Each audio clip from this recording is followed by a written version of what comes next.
안녕하세요. 지식과 지혜의 여정을 함께하는 시간입니다. 우리의 인생 여정에는 현대의학으로도 해결되지 않는 순간, 최고의 의사들마저 고개를 젓는 순간, 그리고 인간의 과학이 한계에 부딪히는 순간들이 찾아오곤 합니다. 깊은 밤, 홀로 깨어 고통과 두려움, 불확실성과 싸우고 있을 바로 그때, 우리의 믿음이 그 자리를 채워줍니다. 바로 그 순간 하나님의 말씀은 단순히 오래된 경전의 글귀가 아니라 우리를 지키는 강력한 무기이자 방패이며 상처를 어루만지는 치유의 향유가 됩니다. 하나님의 말씀은 살아있고 능력이 있기 때문입니다. 오늘 저는 여러분과 함께 그 어떤 질병도 치유할 수 있는 힘을 가진 세 편의 시편 말씀을 나누고자 합니다. 몇몇 질병이나 대부분의 질병이 아닙니다. 제가 말씀드리는 것은 모든 질병입니다. 이 치유의 말씀이 더 많은 영혼에게 닿아 위로와 희망이 될 수 있도록 잠시 시간을 내어 구독과 좋아요를 눌러주시면 감사하겠습니다. 여러분의 작은 손길 하나가 절망 속에 있는 누군가에게는 새로운 삶의 빛을 전하는 통로가 될 수 있습니다. 주님의 이름으로 여러분과 여러분의 가정에 늘 평안과 강건함이 가득하기를 축복합니다. 이제 우리 영혼을 울리는 치유의 말씀을 향해 나아가겠습니다. 첫 번째 약속은 시편 103편 3절의 말씀입니다. 그가 내 모든 죄악을 사하시며 내 모든 병을 고치시며. 이 구절은 단순한 위로의 말이 아닙니다. 이것은 하나님의 신성한 선포이자 우리와 맺으신 언약이며 가장 어두운 순간에 우리를 붙들어주는 생명줄입니다. 이 말씀을 읽을 때 여러분은 고대의 문서를 읽는 것이 아닙니다. 전능하신 분의 손으로 직접 쓰여진 약속을 읽고 있는 것입니다. 그리고 그 약속은 바로 지금 이 순간 당신을 위한 것입니다. 말씀은 분명히 선포합니다. 내 모든 병을 고치시며. 일부가 아닙니다. 몇 개가 아닙니다. 인간의 이해 범주 안에 있는 질병만이 아닙니다. 이름이 알려진 병이나 치료법이 있는 병만도 아닙니다. 모든은 말 그대로 모든 것을 의미합니다. 암, 당뇨, 심장병, 그리고 우리 시대를 살아가는 많은 이들이 겪는 우울증과 불안장애, 관절염, 만성통증, 심지어 우리 몸속에 숨어 이름조차 알 수 없는 모든 고통까지도 포함합니다. 그분은 그 모든 것을 고치십니다. 이 진리가 당신의 영혼 깊은 곳에 자리 잡게 하십시오. 당신의 영에 뿌리 내리게 하십시오. 이것은 사람의 말이 아니며 의사의 소견도 아닙니다. 이것은 변치 않으며 영원하고 살아있는 하나님의 말씀입니다. 그리고 하나님께서 모든 것이라고 말씀하실 때 그분은 진심으로 모든 것을 의미하십니다. 우리는 치유에 한계를 두는 세상에 살고 있습니다. 치료법이 없다거나 평생 안고 가야 한다고 말하는 세상 속에서 살아갑니다. 하지만 하나님의 말씀은 세상의 말을 압도합니다. 하늘의 진리는 땅의 사실 위에 군림합니다. 의사는 진단서를 내놓을지 모르지만 최종 판결은 오직 주님께서 내리십니다. 그리고 그분의 판결은 이것입니다. 내가 너의 모든 병을 고치노라. 혹자는 이 구절을 읽으며 이건 다른 사람을 위한 것이겠지. 혹은 너무 오래전 이야기야. 지금과는 달라라고 생각할지 모릅니다. 하지만 분명히 말씀드립니다. 하나님은 변하지 않으십니다. 그분은 어제도 치유자셨고 오늘도 치유자이십니다. 다른 이들에게 행하셨던 그 일을 바로 당신을 위해서도 행하실 것입니다. 이 약속은 시간이나 상황에 의존하는 것이 아니라 오직 신실하신 하나님 자신에게 달려있기 때문입니다. 어떤 이들은 치유가 의롭고 완벽한 사람들, 모든 것을 잘 해내는 사람들에게만 주어진다고 생각합니다. 하지만 말씀을 다시 보십시오. 치유는 용서로 시작됩니다. 그가 내 모든 죄악을 사하시며 왜일까요? 치유와 용서는 손을 맞잡고 함께 가기 때문입니다. 하나님은 당신이 모든 것을 바로잡을 때까지 기다리셨다가 몸을 만져주시는 분이 아닙니다. 그분은 당신의 연약함, 실패, 죄를 모두 아십니다. 그럼에도 불구하고 그분은 조건 없이 완전하게 용서하십니다. 그리고 바로 그 용서 안에서 치유가 흘러나옵니다. 당신의 과거는 당신을 실격시키지 못하며 당신의 실수는 그분의 자비를 취소시키지 못합니다. 당신의 죄를 깨끗이 씻어주시는 바로 그 하나님이 당신의 몸에서 질병을 깨끗이 씻어주시는 바로 그 하나님이십니다. 몸이 아플 때 우리의 마음은 전쟁터가 됩니다. 의심이 스며들고 두려움이 마음을 장악하려 합니다.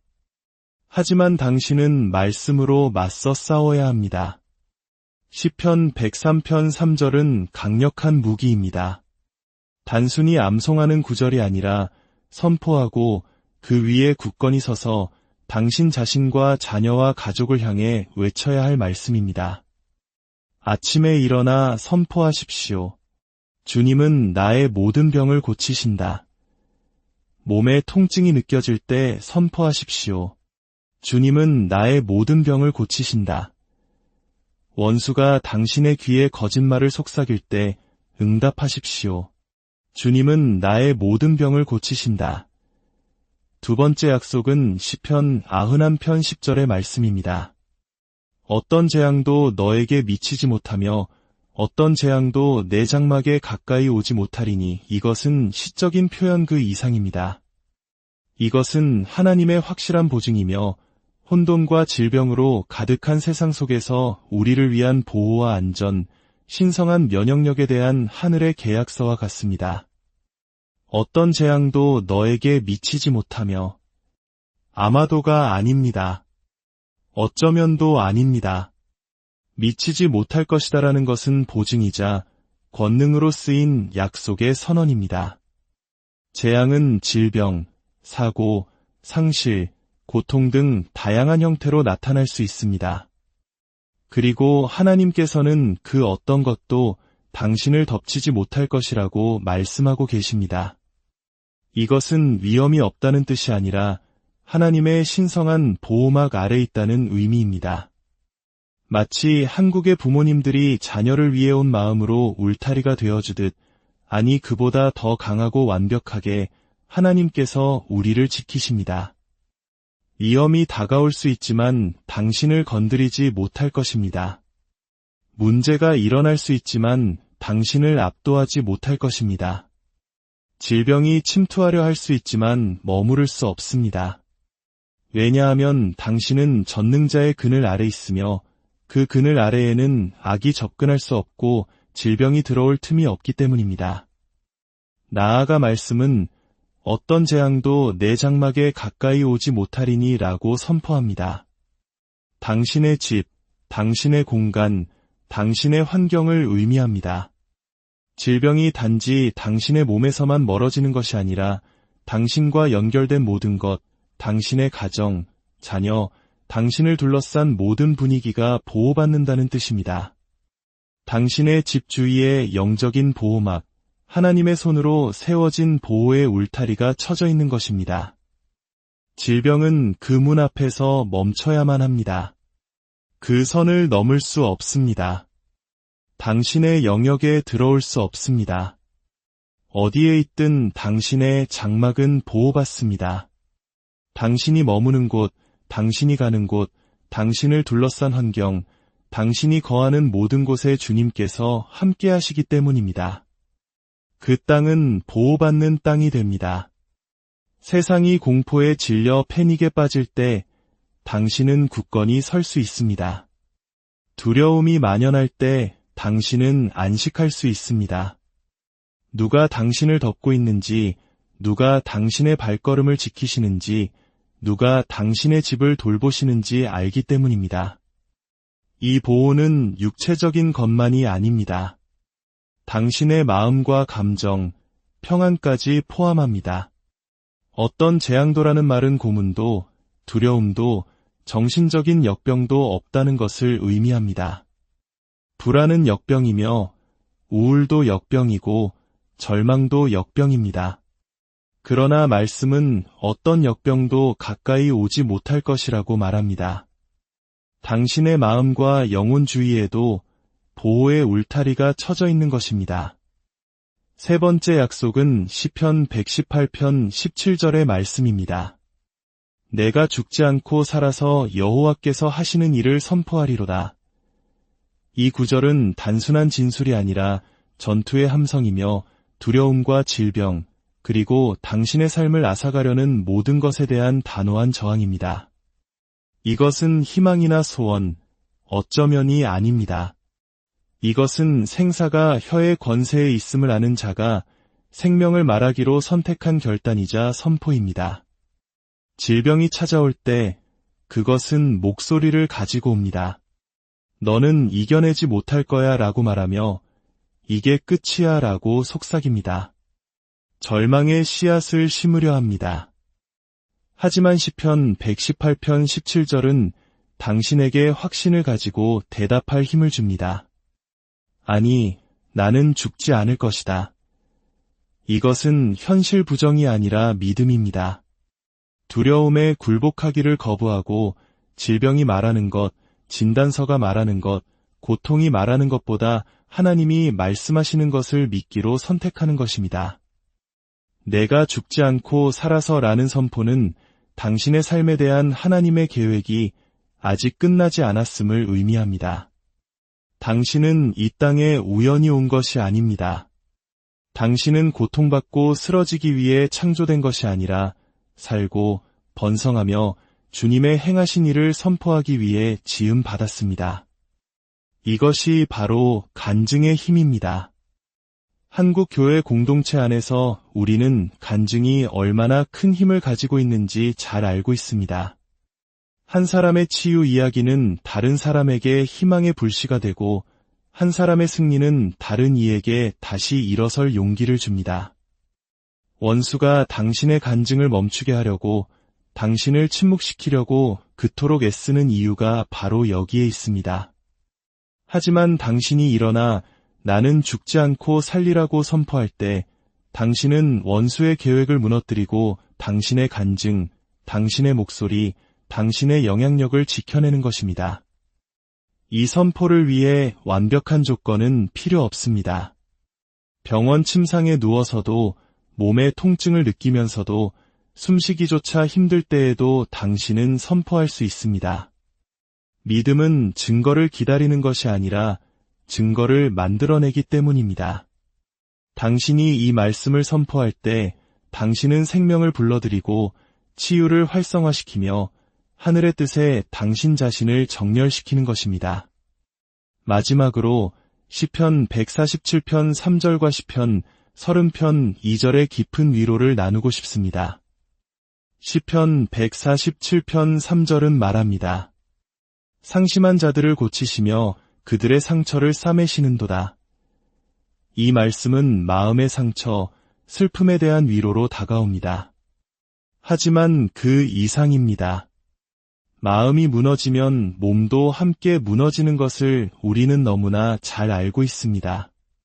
스트레스, 슬픔, 불안, 트라우마는 육체적 건강에 직접적인 영향을 줍니다. 하나님께서 상심한 마음을 고치실 때 그 치유는 육체에도 흘러 들어갑니다. 마음의 평화가 몸에 힘을 주고 영의 회복이 뼈에 생기를 더합니다. 때로는 몸의 질병이 마음의 상처에서 시작되었을 수 있습니다. 하나님께서 그 근원의 상처를 치유하실 때 몸도 회복되기 시작합니다. 그리고 시편 30편 2절은 이렇게 증언합니다. 여호와 내 하나님이여 내가 주께 부르짖음에 나를 고치셨나이다. 이 간결한 고백에는 엄청난 힘이 있습니다. 주 하나님이 아니라 내 하나님이라는 고백은 깊은 관계와 친밀함을 보여줍니다. 고통 속에서 우리에게 필요한 것은 종교가 아니라 관계입니다. 내가 부르짖는 하나님이 멀리 계신 낯선 분이 아니라 나의 이름을 아시고 나의 고통을 아시는 나의 하나님이심을 아는 것이 중요합니다. 그리고 그분은 부르짖음에 응답하십니다. 한국의 성도들은 부르짖는 기도의 능력을 체험적으로 알고 있습니다. 침묵 속에서 무언가 변하기를 수동적으로 기다리는 것이 아니라 자신의 한계에 부딪혔을 때 오직 하나님만이 도우실 수 있음을 인정하며 전심으로 외치는 것입니다. 그 부르짖음이 하늘을 움직이고 그 부르짖음이 하나님의 주목을 이끌어냅니다. 절망이 믿음으로 바뀌는 소리입니다. 그리고 그 믿음이 하나님의 권능과 만날 때 주께서 나를 고치셨나이다 라는 간증이 터져나오는 것입니다. 이 시편의 말씀들은 고대의 책장 속에 잠들어 있는 글이 아닙니다. 이것은 살아있는 하나님의 약속이며 지금 이 순간에도 병든 자를 고치고 상한 자를 회복시키며 가장 어두운 영혼의 밤에 빛을 가져오는 능력입니다. 이 말씀들은 무기이며 선포이며 하나님의 손으로 직접 서명된 약속입니다. 두려움이 당신의 미래를 쓰게 하지 마십시오. 믿음이 일어나게 하십시오. 소망이 뿌리내리게 하십시오. 이 시편들을 당신의 영적인 약으로 삼으십시오. 그것을 말하고 선포하고 그 위에 굳건히 서십시오. 주님의 치유가 바로 지금 이 말씀을 듣는 당신의 삶 가운데 임하기를 선포합니다. 당신의 몸에, 마음에, 영혼에 하나님의 완전한 회복이 있을지어다. 당신은 버려지지 않았습니다. 당신은 잊혀지지 않았습니다. 당신은 치유받기에 너무 망가지지 않았습니다. 치유는 당신의 것입니다. 믿음으로 받으십시오. 그리고 그 안에서 살아가십시오. 주님의 이름으로 여러분